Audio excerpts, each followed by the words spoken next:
Assalamualaikum warahmatullahi wabarakatuh. Sahabat Ghuraba yang dimuliakan Allah Subhanahu wa ta'ala, dalam kesempatan yang berbahagia ini saya akan menjelaskan tentang bagaimana cara kita mengqadha puasa atau sholat yang sudah bertahun-tahun kita tinggalkan.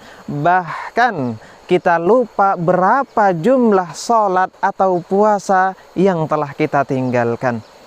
Sahabat Ghuraba yang dimuliakan Allah Subhanahu wa ta'ala, Rasulullah sallallahu alaihi wasallam menginformasikan kepada kita, menyampaikan kepada kita, man nasiya salatan aw nama anha fakaffaratuha ayyusalliyaha idza dzakaraha.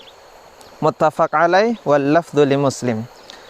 Rasulullah sallallahu alaihi wasallam menyampaikan, barang siapa yang lupa atau ketiduran untuk melaksanakan ibadah salat, maka satu-satunya cara untuk menebus hal tersebut adalah dengan cara ayyusalliyaha, dengan cara mengganti salat yang telah kita tinggalkan idza dzakaraha, ketika kita ingat bahwasanya kita belum melaksanakan ibadah salat yang Allah wajibkan kepada kita semua. Dalam hadis tersebut, baginda Rasulullah sallallahu alaihi wasallam menegaskan kepada kita semua bahwasanya tidak ada cara lain untuk membayar hutang yang telah kita tinggalkan kecuali dengan mengqadhanya, kecuali dengan membayar hutang salat yang telah kita tinggalkan. Sahabat Ghuraba yang dimuliakan Allah Subhanahu wa ta'ala, bagaimana cara kita mengqadha atau membayar ibadah-ibadah salat yang kita tinggalkan? Caranya yaitu dengan cara kita mencatat. Ketika kita yakin jumlah salat yang kita tinggalkan adalah selama 1 tahun misalnya, jadi kita catat terlebih dahulu, kita tempelkan di dinding kita. Kemudian kita berupaya setiap hari untuk mengganti salat-salat yang telah kita tinggalkan. Misal salat duhur. Nah, maka ketika kita ingin melaksanakan sholat duhur yang memang diwajibkan oleh Allah Subhanahu wa ta'ala setiap hari, maka kita hendaknya sangat dianjurkan untuk melaksanakan sholat duhur qadha terlebih dahulu sebelum melaksanakan sholat duhur ada. Walaupun boleh kita melaksanakan sholat duhur ada terlebih dahulu, kemudian dilanjutkan dengan sholat duhur qadha.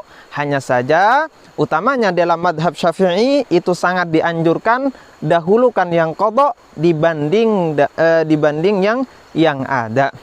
Kemudian begitupun dengan asar, sholat qadha asar terlebih dahulu dilanjutkan dengan sholat asar yang biasa kita lakukan. Begitupun dengan maghrib, isya dan subuh. Sehingga dalam sehari kita telah mengganti 5 sholat yang telah kita tinggalkan. Kemudian hal tersebut terus dilakukan sampai dengan kurun waktu selama 1 tahun. Alhamdulillah kalau seumpamanya kita sudah selesai melaksanakan ibadah selama 1 tahun tersebut, berarti kita tidak punya hutang kepada Allah Subhanahu wa ta'ala. Atau dengan cara kita mentotal berapa jumlah sholat yang kita tinggalkan selama 1 tahun. Misal sholat subuh, berarti selama 1 tahun kita telah meninggalkan ibadah sholat subuh selama 365 hari. Begitupun dengan zuhur, asar, maghrib dan isya. Kemudian kita ingin seumpamanya selama 1 hari ini ingin mengqadha sholat subuh sebanyak 10 kali. Berarti kita butuh waktu selama 36 hari. 36 hari untuk bisa mengqadha sholat subuh yang telah kita tinggalkan, dan ini juga diperbolehkan. Begitupun dengan duhur, kita ingin mengerjakan sholat duhur selama sehari ini 10 kali seumpamanya, maka silahkan itu dikerjakan selama 36 hari. Insya Allah sholat kita telah selesai dibayar atau telah selesai diqadha. Sahabat Ghuraba yang dimuliakan Allah Subhanahu wa ta'ala, lalu bagaimana dengan puasa?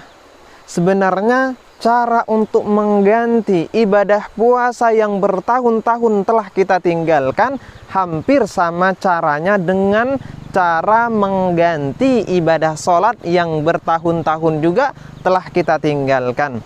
Misal kita meninggalkan ibadah puasa selama 10 tahun seumpamanya, berarti dalam setahun kita telah meninggalkan 30 hari ibadah puasa wajib yang telah kita tinggalkan. Berarti kalau dalam setahun itu ada 30 hari, kalau 10 tahun berarti ada 300 hari puasa yang telah kita tinggalkan.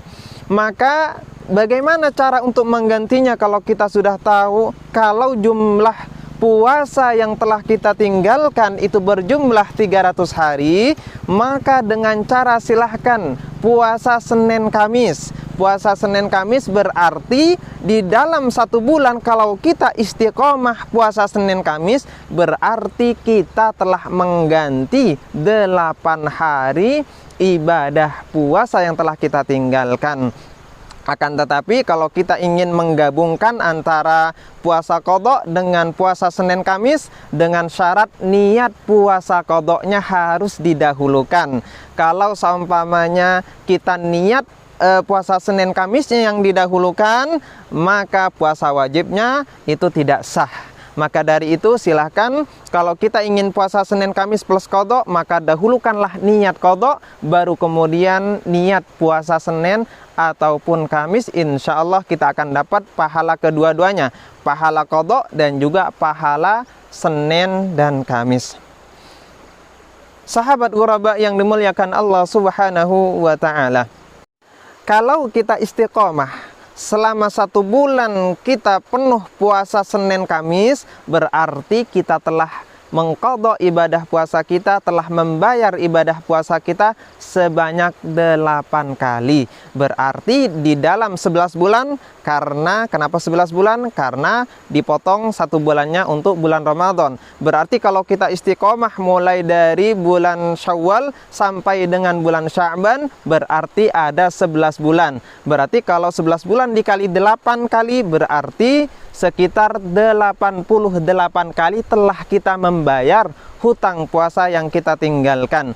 Berarti kalau kita punya hutang puasa selama 300 hari dengan jangka waktu 10 tahun, maka kita butuh waktu 3 tahun untuk mengqadha puasa yang telah kita tinggalkan selama 10 tahun. Karena 1 tahun kita telah membayar 88 ibadah puasa, berarti kurang lebih butuh waktu 3 tahun untuk membayar hutang puasa yang telah kita tinggalkan selama 10 tahun dengan syarat kita istiqomah puasa Senin Kamis.